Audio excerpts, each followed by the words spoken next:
பிரச்சனைகள் என்ன வந்தாலும் முதல்ல நமக்கு கலாக்கதிர் பற்றிய நம்பிக்கையில் உறுதி இருக்கணும். ஈமான் கொள்கிற 6 அம்சத்தில் ஒன்று கலாக்கதிர். ஆமன்து பில்லாஹி வ மலாயிகத்திஹி வ குதுபிஹி வ ருசுலிஹி வல் யௌமில் ஆகிர் வல் கதர். அல்லாஹ்வை கொண்டு, மலக்குமார்களை கொண்டு, வேதங்களை கொண்டு, ரசூல்மார்களை கொண்டு, மறுமை நாளை கொண்டு, விதியை கொண்டு. இது ஈமான் கொள்கிற ஒரு முக்கியமான 6 அம்சத்தில் ஒன்று இல்லையா?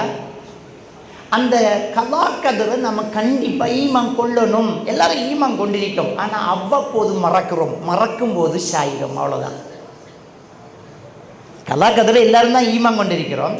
எப்போ மறக்கிறோமோ அப்போ டென்ஷன் ஆகும். மையத்தூட்டில் உட்கார்ந்துக்கிட்டு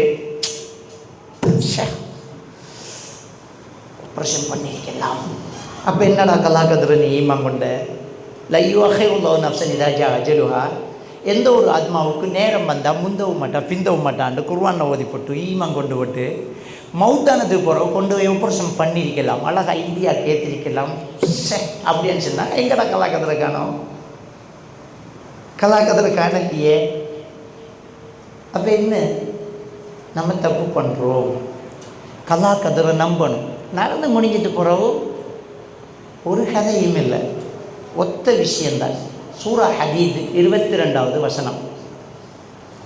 மா அஸாப மின் முஸீபத்தின் ஃபில் அர்தி வலா ஃபி அன்ஃபுஸிக்கும். உங்களையும் இந்த உலகத்திலே நடக்கக்கூடிய ஒவ்வொரு விடயங்கள் இல்லா ஃபி கிதாபின் மின் கப்லி அன் நப்ரஹா. உங்களையும் இந்த உலகத்தையும் படைப்பதற்கு முன்னாடியே நம்ம எழுதிட்டோம்ங்கிறாங்க. என்ன நடந்தாலும் அல்லாஹ்வுடைய எழுத்து, அல்லாஹ்வுடைய நாட்டம், அல்லாஹ்வுடைய எழுத்து. அவ்வளோ. இதை சொல்லிட்டு 23வது வசனத்தில் அல்லாஹ் தஆலா சொல்கிறான், லிகைலா தஸவ் வலா மா ஃபாத்தக்கும். உங்களுக்கு மிஸ் பண்ணி போனதில் நீங்கள் கவலைப்படாமல் இருக்கிறதுக்காக நாங்களே எல்லாம் எழுதிட்டோங்கலாம். நமக்கு மிஸ் பண்ணினா நம்ம கவலைப்படுறதுக்கு அங்கே ஒன்றும் இல்லை. அது நம்மளோட ஃபோல்டே இல்லை. நம்ம எவ்வளோ முயற்சி செய்கிறோமோ செய்கிறோம். நமக்கு கடமை முயற்சி செய்கிறதான். முடிவுகள் வரும்போது அல்லாஹ்வுடைய ஏற்பாடு, அவ்வளோதான். எதுக்கு பிரச்சனைப்பட, எதுக்கு மனசில் கவலைப்பட? என்ன ஆச்சு? சாதாரணமாக ஒரு எக்ஸாம்பிள் ஃபெயில் ஆனாலே சூசைட் பண்ணிட்டு போகிறாங்க. மார்க்ஸ் 2 கம்மியானாலே டென்ஷன் ஆகி மனநோய் வருது. என்ன காரணம்? கலாக்கதிர் பற்றிய நம்பிக்கை இல்லை. நல்லா தான் படித்தேன், நல்லா தான் எழுதினேன், சரியாக தான் ஆன்சர் பண்ணேன், ஏ வரணும்னு தான் நினச்சேன், டபிள்யூ வந்துட்டு என்ன இப்போ? அல்லா நாடல்ல. சிம்பிள். இது ஒன்றும் பெருசு கிடையாது. அல்லா நாடல், அவ்வளோதான்.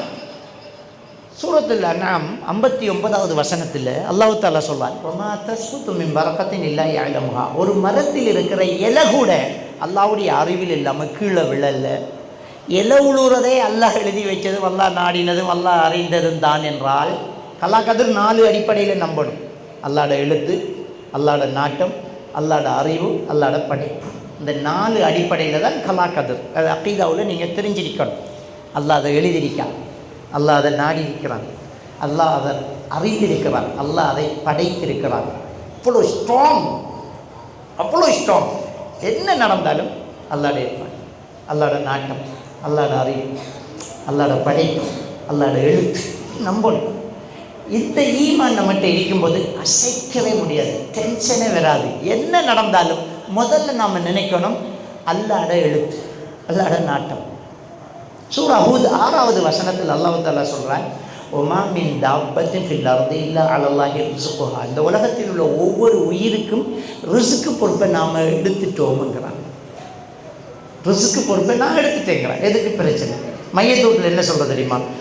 இந்த குடும்பத்தையே அந்தால் தான் பார்த்துக்கிற இந்த மௌத்தா பூச்சி இவங்க என்ன செய்ய போகிறாங்களோ, அல்லாஹ் தான் ரிஸ்க்கு கொடுத்தேன், அவருக்கு சேர்த்து அல்லாஹ் தான் கொடுத்தேன்.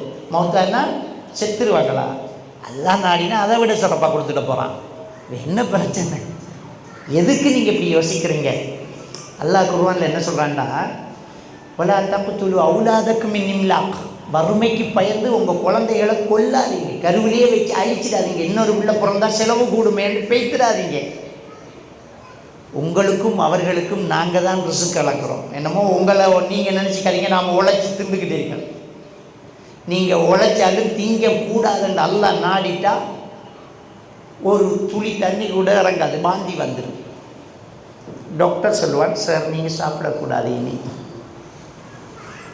உங்களுக்கு சுகர், டீ போட்டு குடிக்காதீங்க, ஃபேக்டரியை அவரை வேறு அழிக்கும், குடிக்க இல்லாது ஏலா முடிஞ்சு கதை. எத்தனை கோடீஸ்வரம் பட்டையில் சாப்பாட்டு இறங்க பார்த்துக்க படுக்காது, இனி சாப்பிட இயலாது.